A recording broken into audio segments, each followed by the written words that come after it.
Try impact में हम प्राकृतिक रंगों के माध्यम से सतत वस्त्रों को बढ़ावा देते हैं। हमारे प्रयास के हिस्से के रूप में हम प्रेरणादायक सफलता की कहानियों को दर्ज करते हैं। नैनीताल के सैम वेजिटेबल्स इस दिशा में अग्रणी हैं। आइए डायरेक्टर रचित जैन से सुनते हैं कि उन्होंने प्राकृतिक रंगों के उपयोग में अपनी यात्रा कैसे की। मेरा नाम है रचित जैन और मेरी कंपनी का नाम है सैम वेजिटेबल कलर्स। हमने ये कंपनी स्टार्ट करी थी 1994 में, मतलब मेरे फादर ने स्टार्ट करी थी और वो एक डिफेंस में आर्ममेंट इंजीनियर थे। उसके बाद उन्होंने और भी कुछ बिजनेस करे, लेकिन उनको एक आइडिया क्लिक करा कि हम नेचुरल डाइज को डेवलप करते हैं, क्योंकि एक सेमिनार हुई थी जहाँ पे इसके बारे में अवेयरनेस क्रिएट हुई थी कि सिंथेटिक डाइज बहुत पोल्यूटिंग है, तो कुछ नेचुरल डाइज को इंट्रोड्यूस करा जाए। मेरे फादर के माइंड में आइडिया आया, उन्होंने स्टार्ट करा 1994 में।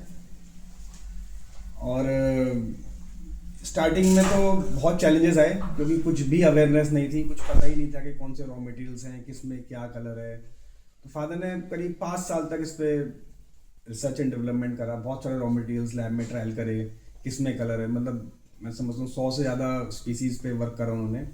फिर फाइनली करीब 12-13 हमने ये फादर ने फाइंड आउट करा कि हाँ इनमें कलर है और इससे हम टेक्सटाइल पे डाइंग कर सकते हैं।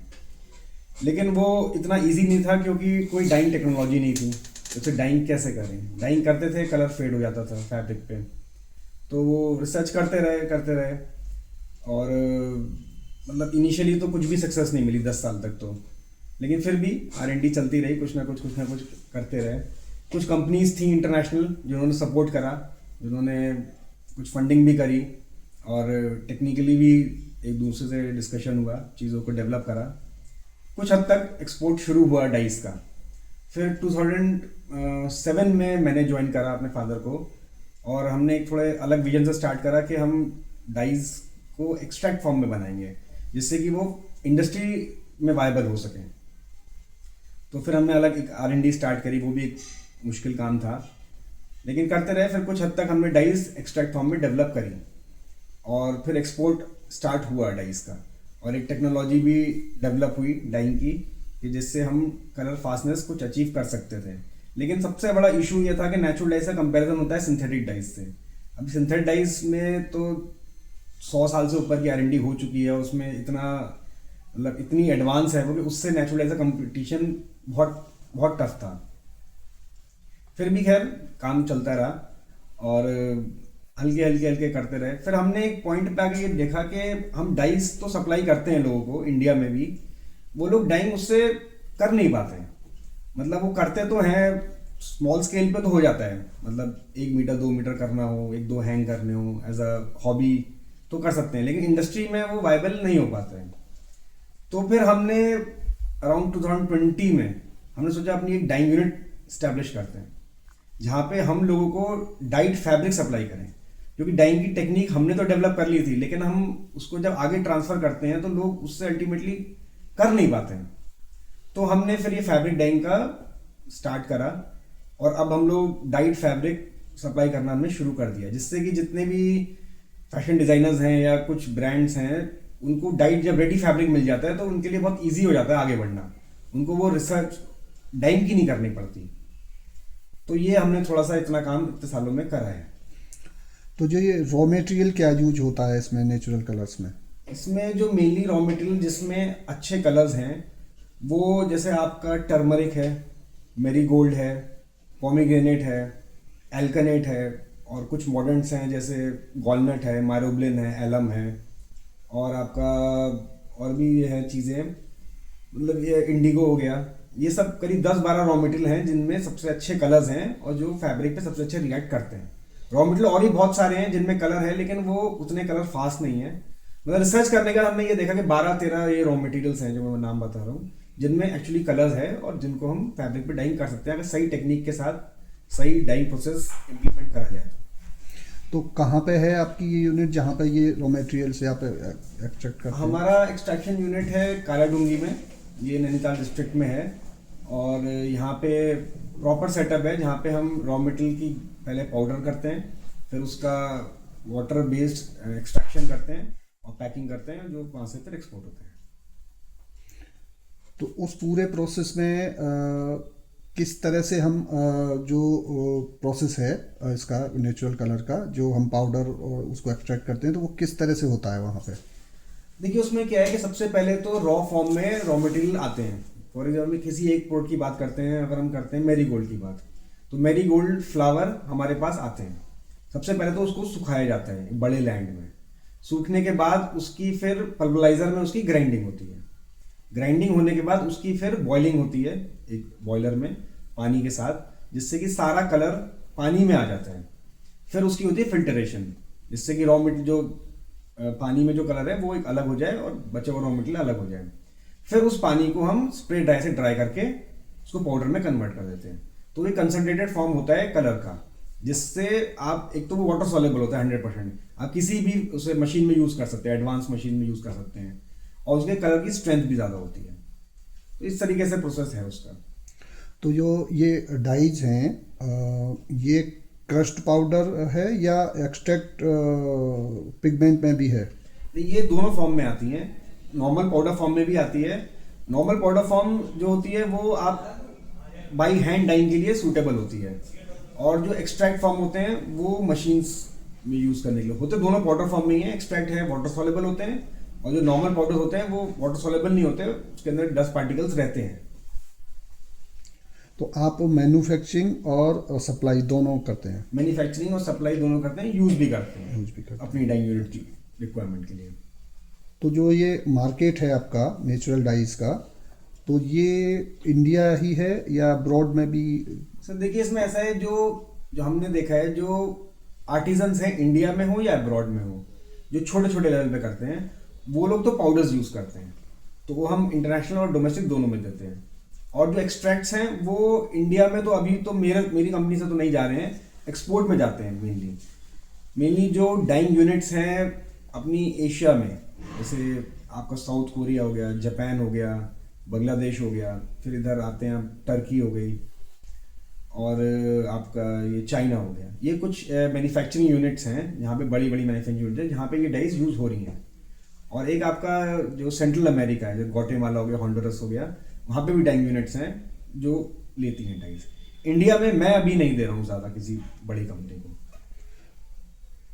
तो इसमें जैसे आप कुछ ट्रेनिंग वगैरह भी कुछ फैसिलिटेट करते हैं, जो स्टूडेंट्स हैं इस तरह के जो कोर्सेज कर रहे हैं यूनिवर्सिटीज़ के साथ में या कॉलेजेस के साथ में, या जो इंटरेस्टेड लोग हैं उनके साथ में, आर्टिजन्स को? हम लोग इतना इन्वॉल्व नहीं है इसमें ज़्यादा ट्रेनिंग देने में।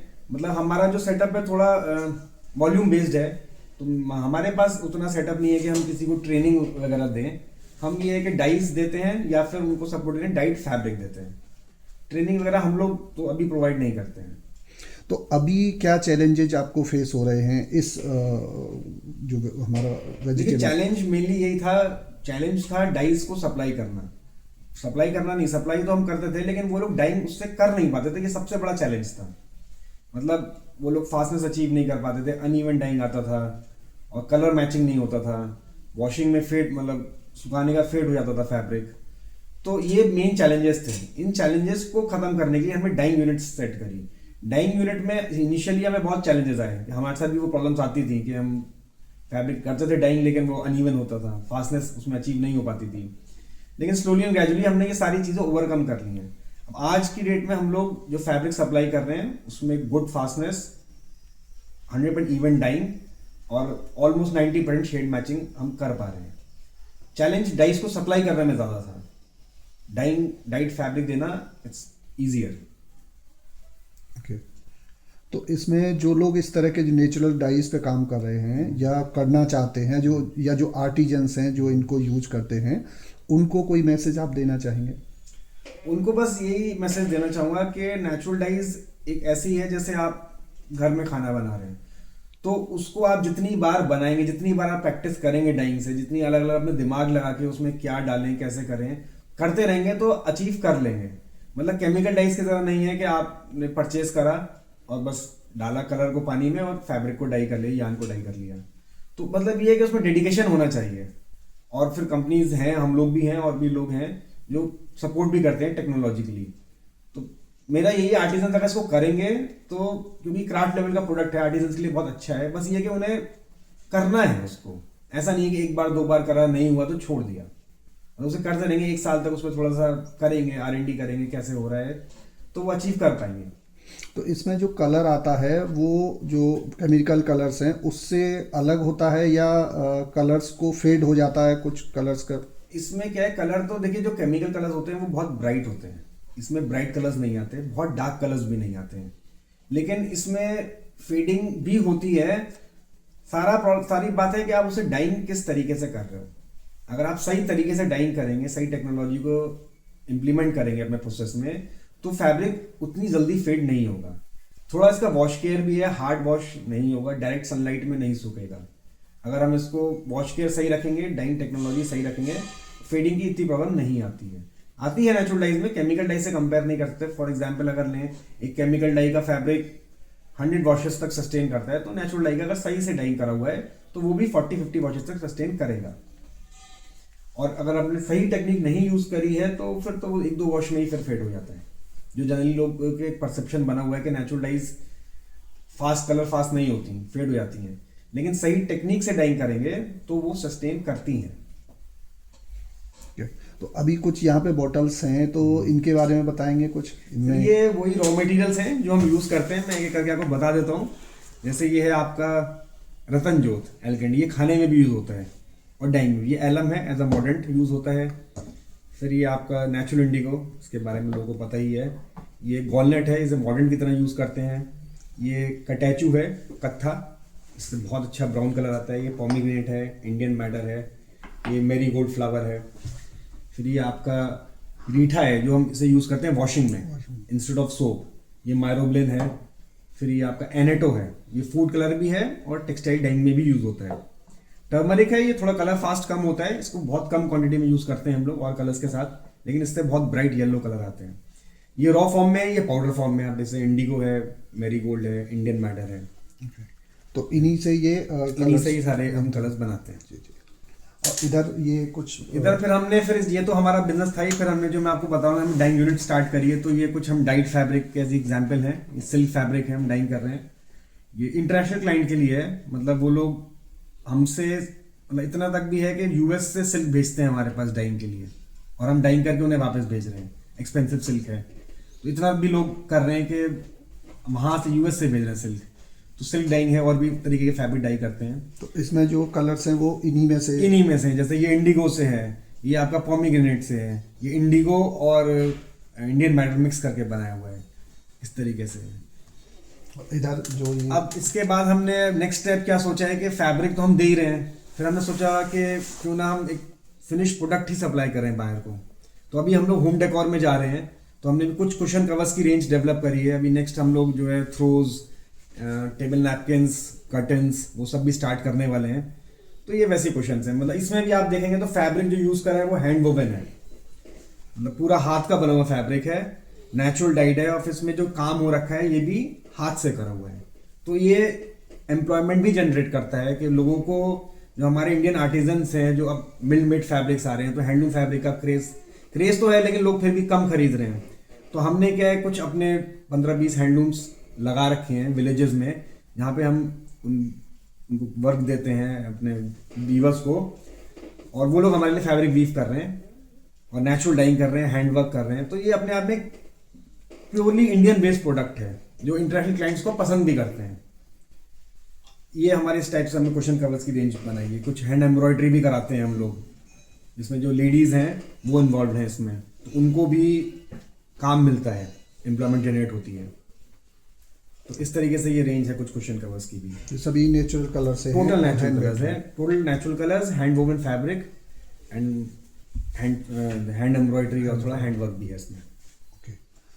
तो बहुत बहुत धन्यवाद रचित जी, आपने बहुत डिटेल में बहुत अच्छे से हमें ये सारी जानकारी साझा की, और हम आगे भी आपसे के टच में रहेंगे और आपको कहीं ना कहीं एंगेज करेंगे हम अपने इस प्रोग्राम में, जिसमें कि हम जो हेरिटेज टेक्सटाइल है इसमें जो नेचुरल कलर्स हैं, नेचुरल डाइज यूज कर रहे हैं, उन सबको हम प्रमोट करने की कोशिश कर रहे हैं। तो उसमें हम डेफिनेटली आपका ये अनुभव हमारे लिए भी काम आएगा, और भी जो आर्टिजन्स और जो लोग इसमें इन्वॉल्व हैं, जो इसको आगे ले जाना चाहते हैं, उनके भी आपके ये अनुभव काम आएंगे।